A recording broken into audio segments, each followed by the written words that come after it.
Camarade Redneck, bienvenue à toi.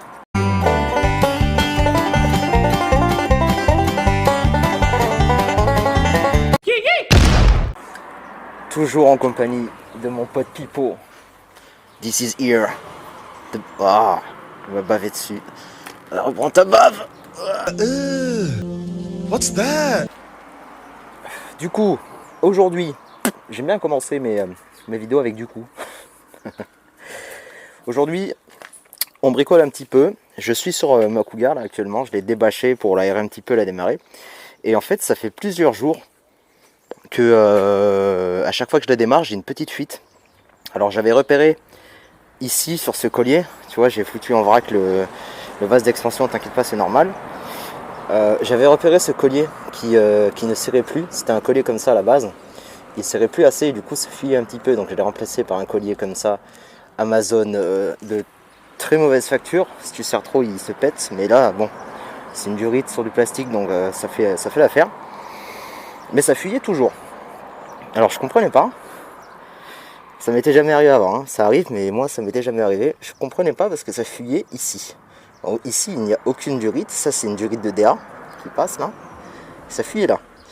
Donc, en fait, le souci venait de là. J'ai trouvé. C'est que... Attends, j'essaie de te cadrer comme il faut. Voilà. C'est le contre-jour, je vois pas. Le trait noir que tu vois, c'est pas juste un petit trait. C'est une fissure, en fait. Ce qui fait que quand le vase d'expansion se met en pression, bah du coup, ça fuit. Ça fuit, ça coule un petit peu par terre. Alors, c'est une toute petite fuite, mais c'est chiant. Je vais essayer de le réparer avec un poste à souder. Je vais voir si je peux pas te faire un petit plan pour te montrer. Enfin un poste à souder, un fer à souder, tu sais, pour l'électricité là. Petit fer à souder avec de l'étain là, que normalement tu utilises avec de l'étain. Là je vais mettre un petit coup dessus en chauffant, je pense que ça va le souder. Si vraiment ça marche pas, je changerai le vase d'expansion, mais à mon avis ça va le faire. Je t'ai calé là sur la tourelle d'amortisseur de la Cougar. Je vais essayer de te montrer un petit peu la soudure. Je sais pas si je vais y arriver. Je suis en train de faire chauffer mon fer à souder. Donc du coup c'est ça là que je te disais. Un petit fer à souder comme ça. Ma pointe c'est un clou. C'est pas ce qu'il y a de mieux pour l'échange thermique. Mais la pointe que j'avais d'origine elle est niquée. Donc bah, j'ai mis un petit clou. Je l'ai essayé tout à l'heure. Là il était un peu long. Ça marche. Ça chauffe. Alors j'ai l'impression que je suis en train d'agrandir plus qu'autre chose. J'ai vu une technique sur internet, je vais voir, avec des riselants. Si on peut pas, tu sais, faire fusionner un morceau de riselant, je sais pas comment on dit. Alors, ça a l'air de marcher. Ça marche même très bien. Ben, comme ça tu pourras voir, on pourra voir ensemble si vraiment c'est possible de réparer une fissure comme ça, avec un morceau de riselant, je sais pas. Par contre, bonjour les émanations toxiques. Hein. Alors, voyons. Désolé, je te passe devant. Voilà, ça donne ça. J'essaie de te faire un meilleur focus. Voilà, tu vois, j'ai mis du plastique en plus. J'ai essayé de souder ça. Bon, écoute, on va voir. Je vais tester. On va redémarrer la voiture ensemble et on va voir comment ça se passe. Hein. Je vais remettre le réservoir droit. Donc là, si je regarde en dessous, ça ne coule pas. Donc il n'y a pas de raison que ça coule. On va remettre le réservoir, le vase d'expansion en lieu et place. Là. Voilà. Et on va démarrer ensemble tout de suite, sans faire de coupure. Attention, le fer il est par terre. Te brûle pas les pieds.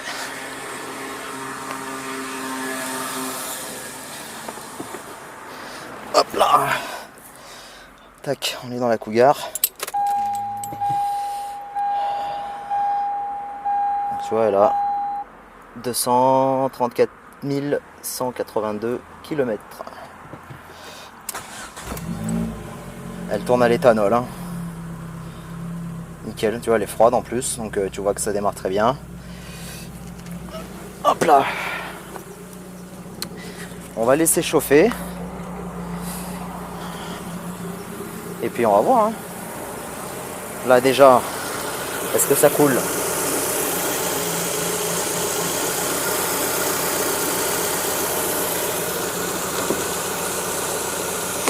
j'ai un peu plus que le niveau max. J'ai même beaucoup plus que le niveau max, il est là, alors que le niveau max c'est là, bon c'est pas trop grave. Je vais la laisser chauffer. Je vais la laisser chauffer un petit peu, et puis dès qu'elle est chaude, je te reprends, et on regarde tous les deux comment ça se passe. Allez, à tout de suite.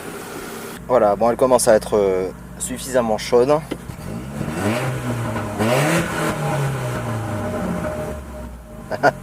Ça c'est pour le plaisir des oreilles. On va aller voir ensemble ce qui se passe avec ce vase d'expansion. Est-ce que la soudure a tenu? Alors là, il n'y a pas de traces de fuite. Les quelques trucs que tu vois, c'était ce qu'il y avait déjà. De toute façon, on va être vite fixé. Si en dessous ça fuit, c'est que bah voilà, c'est bon. Tu vois tout à l'heure, avant que la tâche que tu vois, hein, avant que je ressoude, en fait, ça faisait du goutte à goutte. Genre toutes les secondes, il y avait une goutte qui tombait. Donc on peut dire que la réparation a tenu. Je suis content, donc on va pouvoir enchaîner sur le sujet de cette vidéo. Qui est là? Pas lui, mais lui. Lui, c'est un casse-couille. Hein. Regarde, il arrive. Il sait qu'on parle de lui. Et tout de suite, qu'est-ce qu'il fait? Il vient faire la star. Viens voir. Viens. Fais pas le timide. C'est vraiment une star. Et là, il me regarde du coin de l'œil là. Toujours avec son gros pif. Waouh! Un Polaris 200 Phoenix, boîte automatique, enfin variateur quoi. Marche avant, marche arrière, ici. Je sais même plus comment ça marche. Voilà, marche avant, point mort, marche arrière. Voilà, je l'ai acheté l'an dernier. Petit Polaris qui est très très propre. Il est de 2005. Il y a quelques trucs à revoir. Quand on l'a eu, on s'en est servi un petit peu. Et déjà quand je l'ai acheté, il n'y avait pas de frein avant. Il n'y avait pas de frein avant, même quasiment pas de frein arrière. Donc moi j'avais changé les plaquettes préalablement. En fait l'étrier se grippait. Et en démontant l'étrier pour le nettoyer, pour le dégripper, je me suis aperçu qu'en fait il manquait des petites entretoises. Normalement tu vois, tu as ton étrier, il pendouille pas comme ça, il est là. Et en fait entre là et là, tu as lui l'étrier, et là il est censé avoir des petites entretoises pour que l'écartement soit bon, pour que ça vienne prendre le disque sans le toucher. Bon là c'était pas le cas. Du coup en fait le disque était pincé directement, en fait ça freinait tout le temps quasiment. Dès que tu freinais, ça se foutait en travers et ça restait bloqué. Donc j'ai un petit peu fumé les plaquettes neuves. Pipo, merci de pas mettre ton gros nez dans la caméra. Putain, quand je te dis, regarde, voilà. C'est tout le temps ça. Tout le temps il faut qu'il fasse des conneries. Il trouve des trucs à faire dans sa vie, exprès pour m'emmerder. Arrête avec la poubelle, va jouer plus loin. Donc dans cette vidéo, on va devoir réparer les freins. J'ai pas trouvé d'entretoise parce que c'est très compliqué mine de rien d'avoir des pièces pour ce truc là. Enfin pas pour tout, mais en tout cas pour tout ce qui est freinage. Vu que moi c'est toujours commercialisé en neuf, mais maintenant c'est des tambours à l'arrière, c'est plus des étriers de frein. Et du coup bah, ça se trouve plus. Après tout ce qui est pièces d'entretien ça se trouve. Je l'ai soufflé, les plaquettes, les filtres, tout ça, bon ça il n'y a pas de souci. Mais après il y a certains trucs qui se trouvent pas. J'ai commandé du coup un câble Easy Boost, j'ai pris sur Amazon. C'est un truc universel pour les freins, pour réparer le frein avant. Parce que c'est rigolo, c'est un câble en fait qui vient tirer. Attends, comment je peux te montrer? Ici, normalement tu as deux mètres cylindres jumelés qui sont juste là, démontés. Et en fait le câble il vient tirer sur ça et ça vient pousser le mètre cylindre qui vient envoyer la pression sur les deux disques, les deux étriers de frein à l'avant. Voilà, bon c'est un montage un peu bizarre, mais c'est comme ça.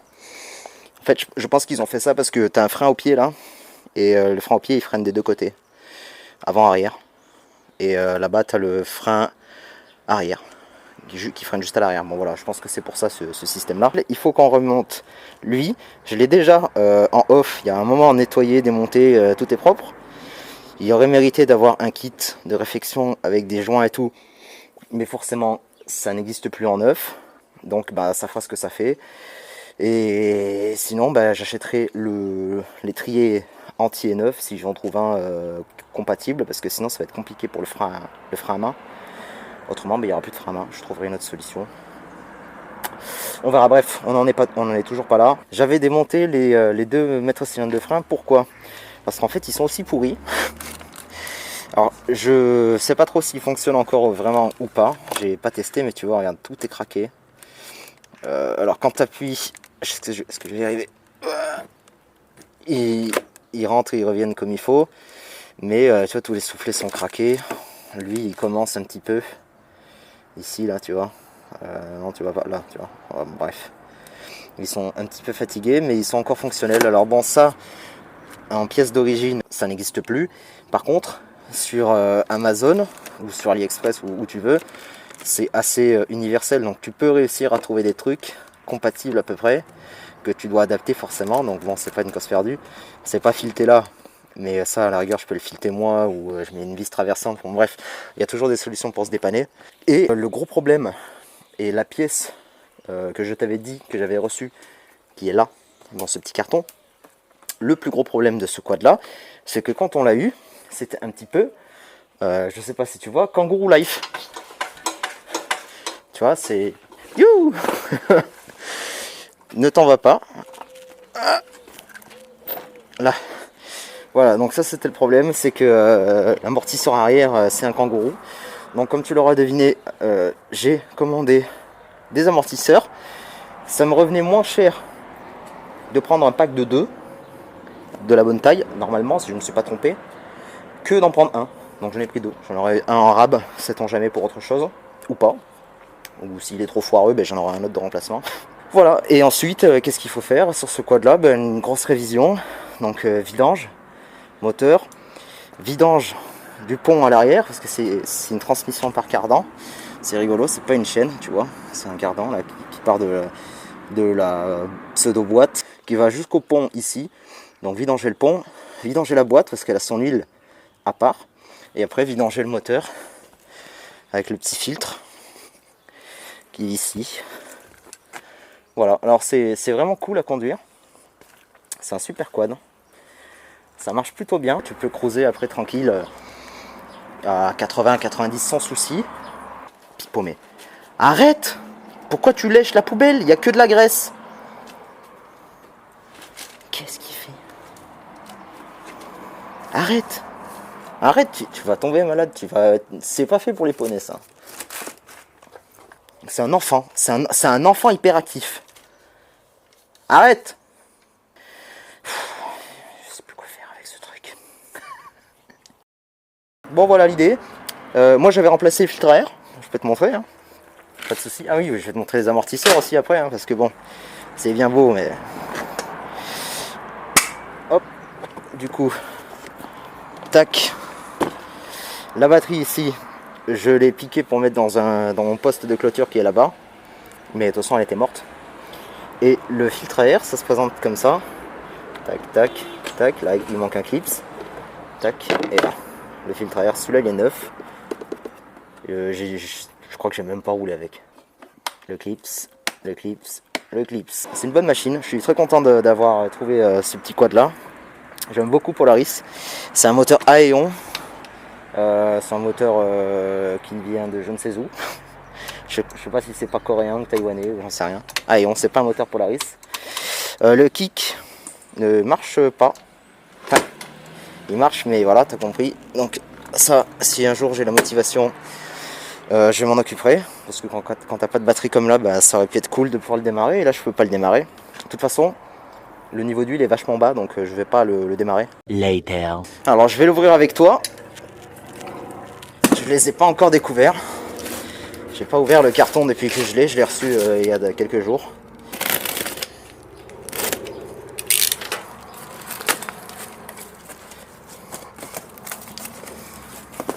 Alors ça vient d'AliExpress, je sais pas si je te l'ai dit.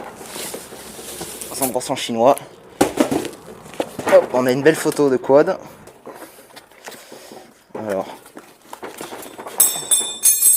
il y a la petite fourchette pour régler la hauteur là qui est tombée.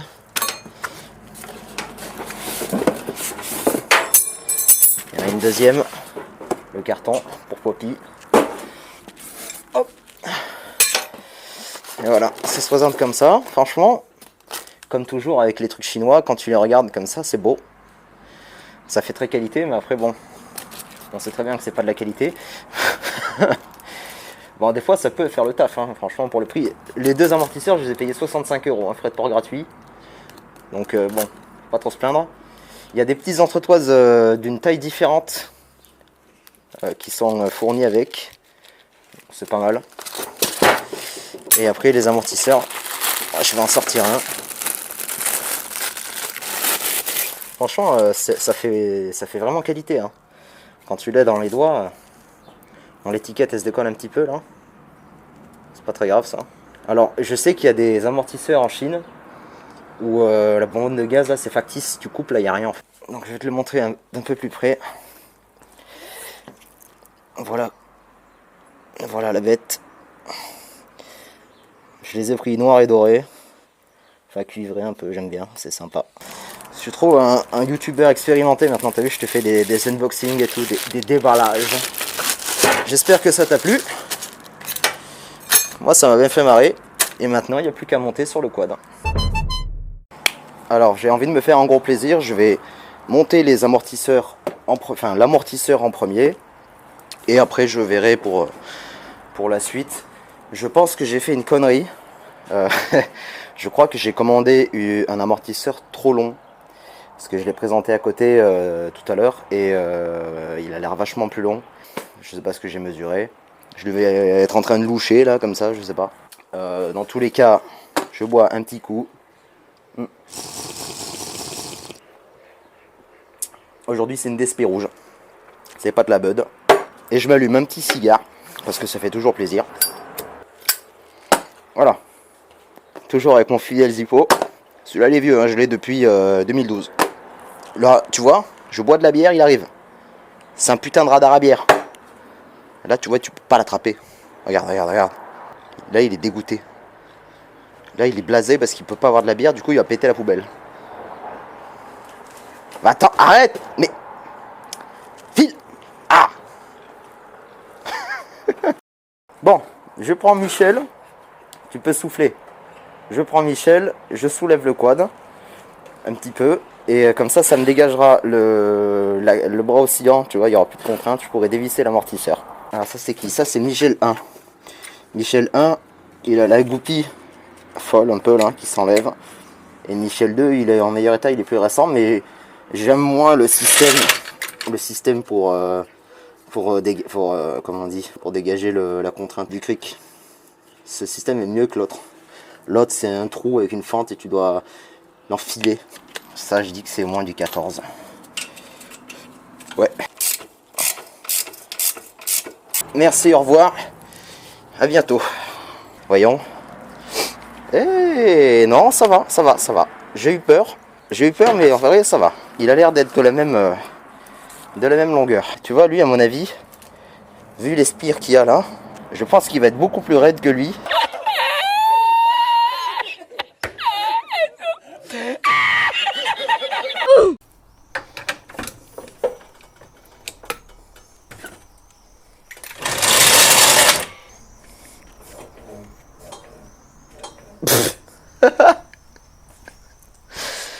Alors, verdict, les amortisseurs chinois là, bah c'est toujours un kangourou. Ça aura le mérite d'être joli, mais pas forcément hyper fonctionnel. J'ai vraiment l'impression que ça fait autant le kangourou qu'avant en fait. Donc bon, ma foi, je sais pas. Peut-être que je vais être contraint d'acheter un amortisseur de bonne qualité. Voyons, on va s'asseoir dessus. Ouf. Ah ouais, non mais, c'est vraiment de la merde. Hein. Je m'assois dessus, il est embuté quoi. Je veux bien que je sois un peu gros, mais c'est abusé là. Wow. Je peux pas garder ça. J'ai regardé sur le site Pièces Polaris et j'ai trouvé l'amortisseur arrière à 245 €. Ça fait mal au cul, mais bon. Au moins j'aurai un amortisseur neuf parce que là, bah, c'est pas possible. Là, quand j'appuie, je suis embuté quoi. Je vais pas tout te filmer, le remontage des étriers et tout, parce que franchement c'est pas vraiment ultra intéressant à montrer en vidéo, et c'est très compact, donc c'est pas facile à filmer. Ce que je fais, c'est que je remonte tout, et une fois que j'ai purgé, que j'ai remis le câble de frein et tout, je te fais un petit bilan de ce que j'ai fait. Je pense que ce sera plus simple d'aborder cette vidéo comme ça. Une voiture, t'as beaucoup plus de place, là quand même c'est vachement plus restreint, c'est un peu plus compliqué. A few moments later. Il y a rien qui marche. Oh shit. Les freins, les mètres cylindres de frein sont rincés complets. J'ai même pas essayé de passer l'autre câble. Il est dans le même état, le deuxième mètre cylindre, donc ça sert à rien. Parce que tu sais, j'avais acheté ce câble tout neuf là, pour pouvoir raccorder en fait le frein avant. Et enfin voilà, avoir du frein avant, parce que ça fonctionne par câble. Et en fait, c'est un câble qui court comme ça là, et qui va se mettre là. Alors c'est un système ultra bizarre, hein. Et ça vient se prendre là. Tu vois, j'ai remonté les 2 mètres cylindres en parallèle là. Ça vient se prendre ici, et ça vient tirer sur le levier là.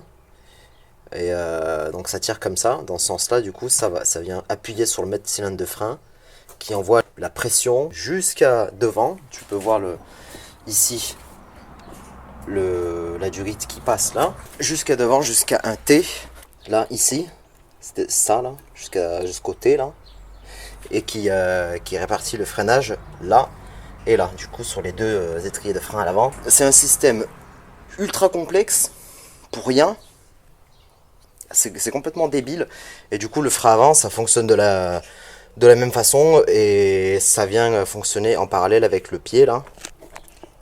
Foireux, ça m'a gonflé.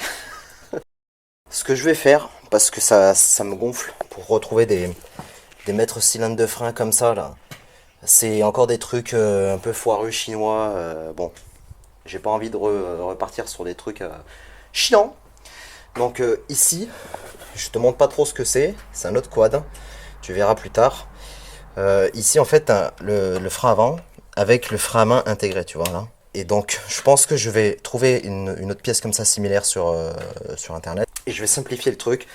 Je vais envoyer ça directement sur le T à l'avant du quad avec une durite de frein classique. Paf, comme ça j'aurai mon frein mon frein à main, enfin mon frein de parking pardon, qui freinera à l'avant et pas à l'arrière. De toute façon ça n'a pas trop d'importance. Donc ça c'est réglé. Et ensuite ce que je vais faire, c'est que pour la poignée de frein arrière, côté gauche là, plutôt que de me faire chier avec des câbles foireux, ça me casse les couilles. Je te jure, ça m'a énervé. J'ai pompé pendant 1000 ans, il n'y a rien qui se passe. Je pense que les mètres cylindres, je t'avais montré, les soufflets sont tellement déchirés que dedans ça a dû se bouffer. Enfin bon, il y a plein de merde dedans et tout. Ça c'est rincé complet. Donc du coup, je vais partir sur un système comme ça, un frein avec mètre cylindre axial là. C'est très bien, ça coûte pas très cher, tu peux en trouver pour moins de 100 balles. J'en ai vu même sur Maxiscoot à une quarantaine d'euros. Ce sera du neuf pour du frein 100% hydraulique, tu vois là. Ça part direct en hydraulique, il n'y a pas d'embrouille de câbles. Voilà, ça me casse les couilles les câbles, j'aime pas ça. Non, et puis là franchement c'est un système trop foireux. Avec les deux mètres cylindres de frein là, comme ça en parallèle. Bon, j'aurais plus la pédale de frein au pied, mais ça honnêtement, je vais l'enlever. J'en ai rien à branler de la pédale de frein au pied, que ça freine de l'avant-arrière, j'en ai rien à foutre, hein, perso. De toute façon, je m'en serais jamais servi. J'aime pas du tout le feeling que ça a. Donc ça dégagera, et ce sera frein comme ça classique. Lui, ici, je lui laisse une dernière chance, parce que les joints sont pas top aussi. En interne, c'est plutôt propre. Les soufflets et tout, c'est un peu fatigué. Là, si sur les guides, c'est un peu fatigué. Donc si je peux le conserver, je supprimerai juste le câble de frein à main. Mais si je peux le conserver, tant mieux. Ça me fera ça en moins à acheter. Sinon, ben, j'adapterai un frein. Je jetterai un bon frein, un bon étrier de frein au pif. Et puis j'adapterai avec une platine. Bon bref, ça c'est mon affaire. Voilà, donc malheureusement la vidéo s'arrête là, parce qu'en fin de compte, je peux plus rien faire, tout est foiré. Voilà, je clôture toujours avec Pipo, là, en train de faire la fouinasse. Et je te retrouve dès que j'ai reçu tout le merdier. Des bisous. Put a good dip in.